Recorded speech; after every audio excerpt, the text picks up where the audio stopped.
Hello! In this tutorial I'm going to show you how I make my encapsulated silicone prosthetic for my lips for my Nux look. Now the reason you're going to want to use encapsulated silicone for this is because the lips move a lot, so you're going to want something that is really that's really stretchy, that's really soft, that will move really well with your lips and that will stay on your lips for the majority of time that you're wearing it. So if you're going to like a cosplay or a costume party and you don't want to have to worry about your lips peeling off, then this is a really good technique for making a makeup that will last and that will be flexible, so you can still talk, you can still eat, you can still drink. I actually ate a meal with this, obviously nothing like burgers, but with a fork you're fine. I've drunk tea with this, I've worn it for hours and it hasn't even begun to come away.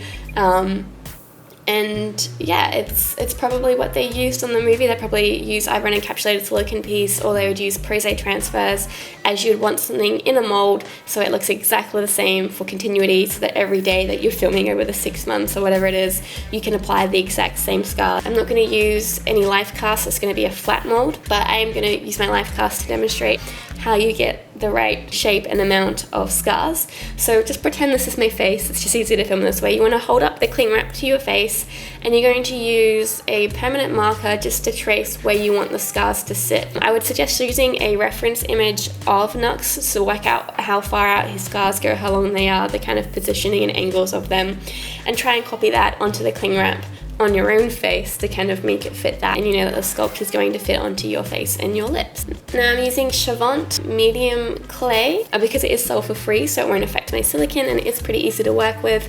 I'm just going to roll out these little sausages and I'm going to gently press these sausages over the marks that I've made with my pencil until I have all of them there, ready to go. Next I'm going to use this little tiny tool. I got this from Ken's Tools. I'm just going to use this tool just to smooth out the edges of this onto the board. This is mostly so they don't appear just to be sitting on the skin, but so that they're smoothed out to appear to be part of the skin and be scars rather than this weird sausages on top. Next I'm going to use this little silicone tipped tool, which is actually from the Sigma FX brush range. I'm going to use that just to smooth out all of the edges so that they're a bit flatter because the last tool left a little bit of texture. Next I'm going to put cling wrap over it, and again I'm going to trace my new one because sometimes when you're sculpting things can change shapes. And I'm going to hold this new piece up against my lips to make sure it's still the shape that I want, to which I realize, hey, I think I want it to extend a little bit further on. I'm going to add one more scar on each side. Now for the molding process, I'm going to create this little kind of wool around it. There is a name for what this is and it's completely escaping me, so I guess I'll just put it in the text when I remember what it is.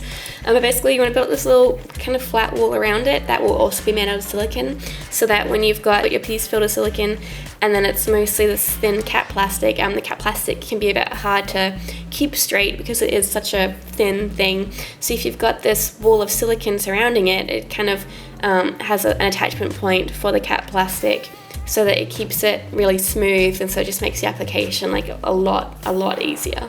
So it's really worth it to put in that extra time to build this. Next I'm going to be using just the end of a rather large disposable plastic cup that I've cut the ends off, and I've also cut a slit down the side so it can be easily removed.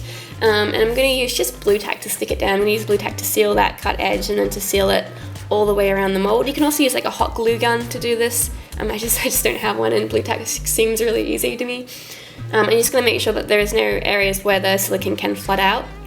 Now to make this I'm going to use a different silicone that I've not used in videos before. It's the Platsil 7315 instead of the Platsil 10, and basically the properties of this are slightly different, but it is better for a mold and it is a little bit cheaper. So in Australia at least it's about $50 for a kilogram of this versus $70 for a kilogram of Platsil Gel-10.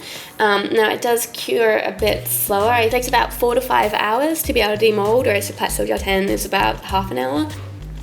So I'm measuring it out by weight. It's 1 part A to 1 part B, either by weight or by volume. For this one, I think I measured out about 25, 26, 27 grams. I think it's about 26 grams each. I was aiming for 25. About 26 grams of each. And then because it's a mold, you don't use deadener or colouring or anything like that. And then I'm going to thoroughly mix it. And then you can see I'm just going to pour that in there. Oh yeah, and wear gloves when you're working with silicone as well. I'm just going to rub it down a little bit to make sure there's no air bubbles stuck around the little tiny sculptures. Yeah, and I'm going to leave that for 4 to 5 hours. Once it's done, I'm just going to remove the I'm going to remove the blue tack and remove the plastic cup, and then I'm going to gently remove the mold. So there's a little bit of the clay left in there.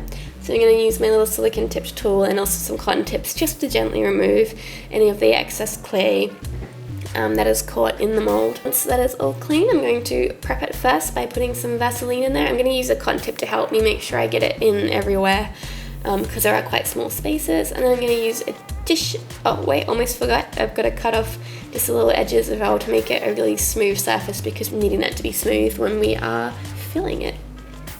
So I'm going to use a cotton tip just to remove any excess Vaseline that's built up in there, and the tissue as well, just to remove any excess. It is also useful to spray a layer of release, so I usually use Donor Rapid Release. You can also use stuff like epoxy parfum and a bunch of other release sprays depending on what country you're in and what they sell. And then I'm going to be applying my cap plastic layer. So for this one I'm going to be using Super Baldies. Dissolved 1 part Super Baldies to 1 part isopropyl alcohol, so it's quite thick.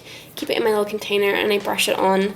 You can also airbrush it on. If you are airbrushing, you should dilute it 1 part Super Baldies to about 4 parts isopropyl alcohol. But I'm pretty lazy, so paintbrushing works fine for me because I don't have to set anything up or clean anything out apart from my paintbrush. So I do put a second layer of Super Baldies on this after the first one is dried, and then I also recommend putting a third layer of Super Baldies on it after you've poured the silicone, so maybe about 20 minutes after you've poured the silicone when it's not fully set but it's a little bit tacky, so you really can grip on to the Super Baldies.